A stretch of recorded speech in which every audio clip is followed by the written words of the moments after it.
the Bible said he touched her.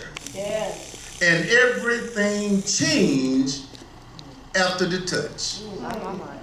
If God been blessing you, and you know God done touch you, and he blessed you with a new home, new house, new outfit, new reasonable portion of health and strength. Ooh, Jesus. Amen. Things change after the touch. But here in our text it shows that this woman have been bent over for 18 long years. Not 18 minutes, not 18 days, but the Bible says for 18 long years. She had lived almost 2 decades, Bethel, looking down, bound, broken, humiliated. She could hear people talking, Sister Warren, but she could not look them in the eye because she'd been bent over for 18. Ain't nobody here bent over. You can look everybody in the eye this morning. Oh, I wish I had a praying church here this morning. Watch this. The Bible says she attended church, but she was still bound. She was in the synagogue, but she was still suffering.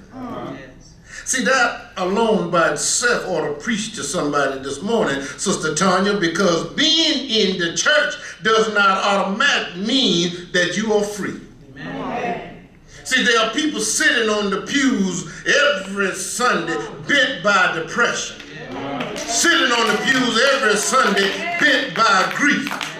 Sitting bent by betrayal, bent by church hurt, bent by addiction. They're sitting in the pews bent by fear, bent by financial pressure, smiling on the outside while suffering on the inside.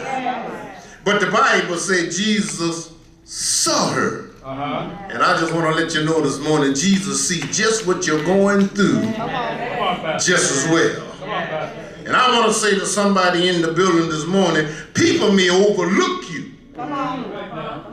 Oh, now David's family, even if folks overlook you for the great things you have done for us today, don't get discouraged because God still sees you. Can I get a witness here? But Jesus sees every burden that we carry. And I want to let you know this morning that the enemy wants you to be bent. The spirit attached to this woman was not just physical, but it was also spiritual. The enemy loved to see folks bent. In other words, he wants to bend us of our prayer life.